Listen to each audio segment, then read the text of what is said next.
Est-ce que tu as déjà vécu la situation où tu arrives dans un nouveau travail ou dans une nouvelle famille et qu'il y a des règles établies? Il y a des choses qu'on fait et on les fait comme ça.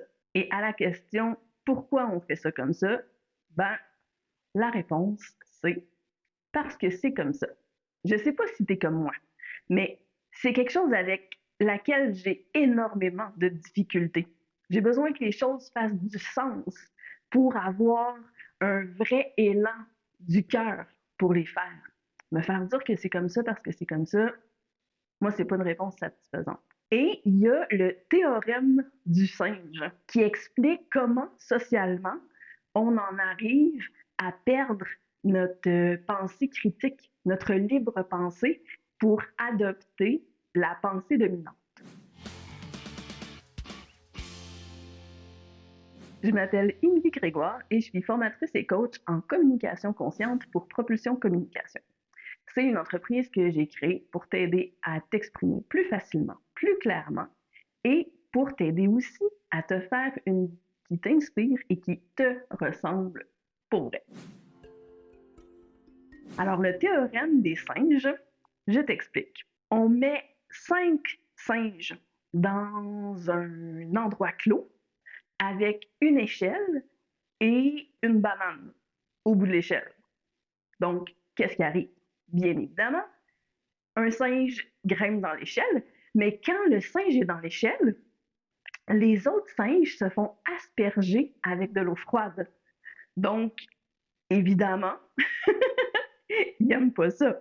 L'expérience se répète, donc à chaque fois qu'un singe grimpe pour aller chercher la banane, les autres singes se font arroser avec de l'eau froide. Donc, qu'est-ce qui se passe à un moment donné? Ben, les singes ont compris que quand on grimpe dans l'échelle, on se fait arroser, fait que c'est désagréable. Donc, quand un singe essaie de grimper, ben, les autres singes l'en empêchent parce qu'ils ne veulent pas se faire arroser. Et là, la deuxième partie de cette expérimentation-là, on enlève un singe qui s'est déjà fait arroser et on le remplace par un singe qu'on va appeler un singe naïf. Donc là, ce singe-là, il voit une échelle avec une banane. Donc, il grimpe dessus. Et là, les autres singes, bien évidemment, l'en empêchent. On enlève un deuxième singe qui s'est déjà fait arroser et on le remplace par un singe naïf. Le nouveau singe voit l'échelle, voit la banane, grimpe dans l'échelle et se fait attraper par les autres pour l'empêcher de grimper. On recommence ça jusqu'à ce que dans l'endroit clos, il n'y ait que des singes naïfs. Donc, il n'y a aucun des singes qui se sont fait arroser. Mais par apprentissage social, quand un singe essaye de grimper dans l'échelle pour aller chercher la banane, ben les autres singes l'en empêchent. Il n'y a aucun des singes qui sait pourquoi on n'a pas le droit d'aller chercher la banane. Il n'y a aucun des singes qui sait pourquoi il ne faut pas y aller, mais ils ont appris par les autres singes qu'il ne fallait pas le faire. Ce qui fait qu'on a 5 singes avec une échelle et une banane qui vont pas aller chercher parce que les autres leur ont montré de pas faire ça. Sauf que là, tu as compris qu'il n'y a plus de raison parce qu'ils se font plus arroser, les singes. Mais ils ne savent pas. Fait qu'ils mangent pas de banane. Puis socialement, ben, c'est comme ça qu'on fonctionne. Donc, quand il y a des règles établies, on les suit sans nécessairement se poser de questions sur est-ce que les choses ont changé? Peut-être que cette règle-là, elle a été faite il y a 25 ans pour une bonne raison, puis que finalement, ça ne tient plus.